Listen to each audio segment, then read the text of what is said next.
Hi friends, welcome back to chapter 5 of the last of the really great Wang Doodles.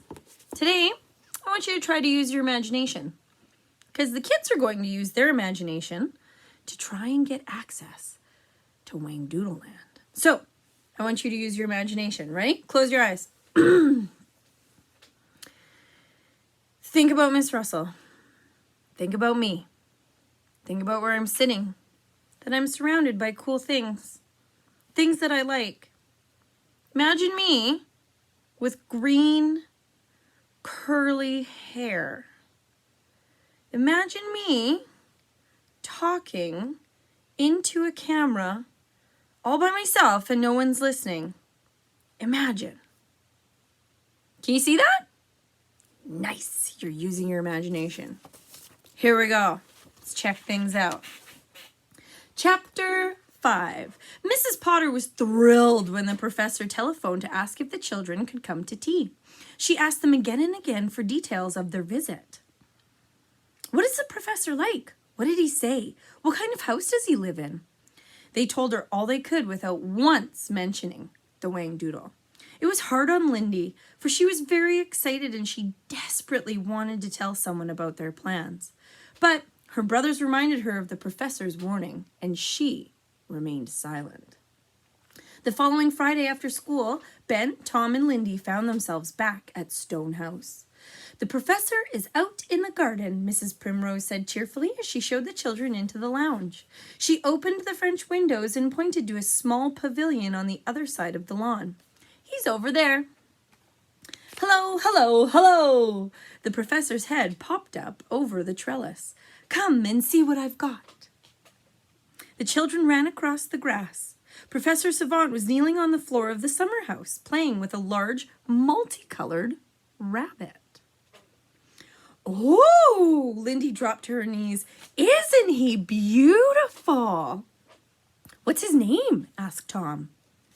Sneezewort. He lives in my laboratory. I hate to see him in a cage all the time, so I bring him down for a walk as often as I can.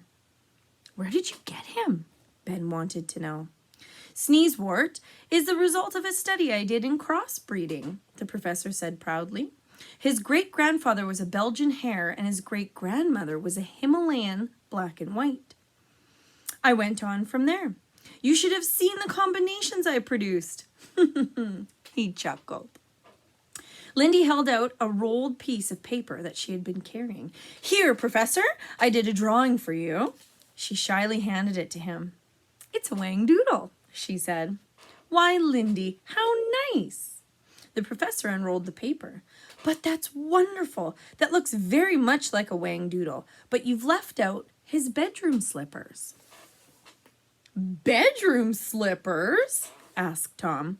Yes, he always wears bedroom slippers. Actually, he grows them.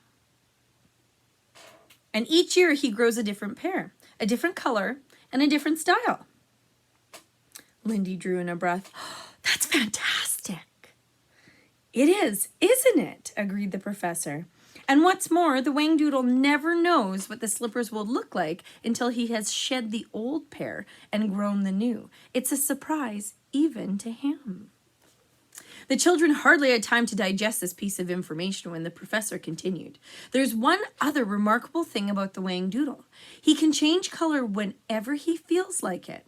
It's a safety device. He can blend in with anything so no one can see him.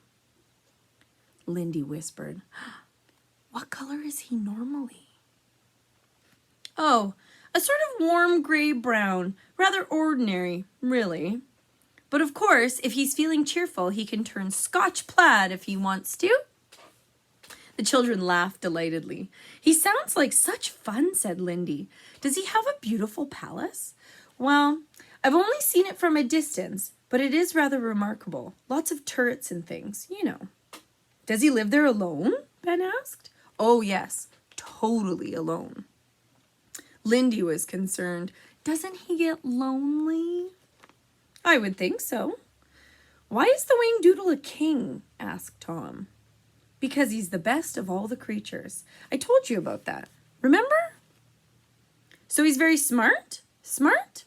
I should say so, the professor replied emphatically. Could you grow bedroom slippers? Or change color? Could you preserve peace? Yes, indeed, he is quite remarkable.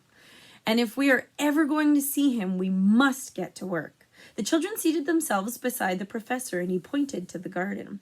First of all, take a look around, he said. A very good look. Now, I want you to tell me all of the colors that you can see. Benjamin, I think you should begin. Ben had the feeling that he was not going to be very good at this kind of exercise. Well, he said, I see a gray house, brown trees, and a blue sky. Oh, and green grass, of course. Is that all? Well, I see a dark brown roof and the curtains at that window. Tom, what about you? This white summer house, Tom began, and I see sneezewort, a green door, that's all except for what Ben said. The professor turned to Lindy. She took a deep breath. There are little white clouds in the sky and those leaves are golden.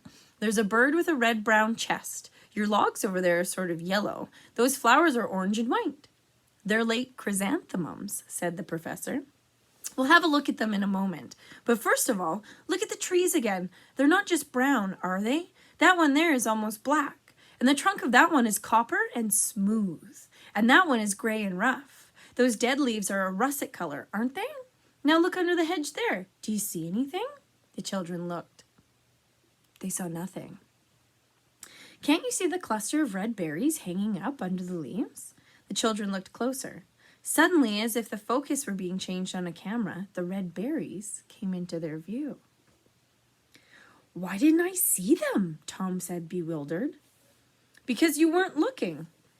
There aren't many people in the world who really know how to look. Usually, one glance is enough to register that grass is green and the sky is blue, and so on. They can tell you if the sun is shining or if it looks like rain. But that's about all. It's such a pity, for there is texture to everything we see and everything we do and hear. That's what I want today's lesson to be. I want you to start noticing things.